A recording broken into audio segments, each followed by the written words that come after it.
Speaking of money, you and your family owe a lot more of it than you did before President Obama took office. Try 70% more. That's how much the national debt has increased. Chief National Correspondent Jim Angela has some more disturbing numbers tonight. Aside from the shame of it all, what does an $18 trillion debt mean? One analyst compares it to smoking. 18 trillion isn't a magic number. It's a little bit like one more cigarette won't kill you. But we know if you smoke too many cigarettes, you're more likely to get lung cancer. When President George W. Bush added more than $4 trillion to the debt, then Senator Obama ripped him for putting so much on the national credit card. $30,000 for every man, woman, and child. That's irresponsible. It's unpatriotic.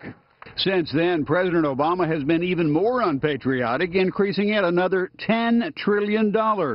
Most analysts expect annual deficits to level off for a few years, but the $18 trillion debt doesn't include unfunded promises in entitlements such as Medicare, which will explode in a few years. The total indebtedness of this country is in excess of $60 to $80 trillion.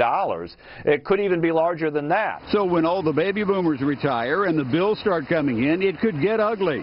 The nation has made huge promises it has no way of paying, not even with tax increases. If you calculate the implied tax rates to finance those increases, they would consume most of income. In fact, the Congressional Budget Office estimates that if no changes are made to entitlements, taxes would have to increase by 48% in 2030 and 86% in 2050.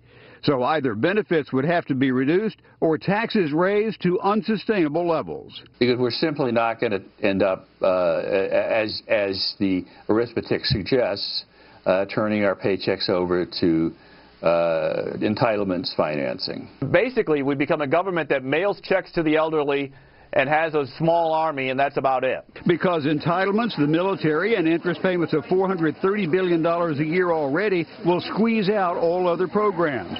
And the nation needs some flexibility to borrow in case of unforeseen tragedies, such as wars, recessions, and the like. It's like a homeowner who's way over his credit limit on his credit cards. If his car breaks down and he needs to get it repaired, he can't use his credit card because he's kind of maxed out.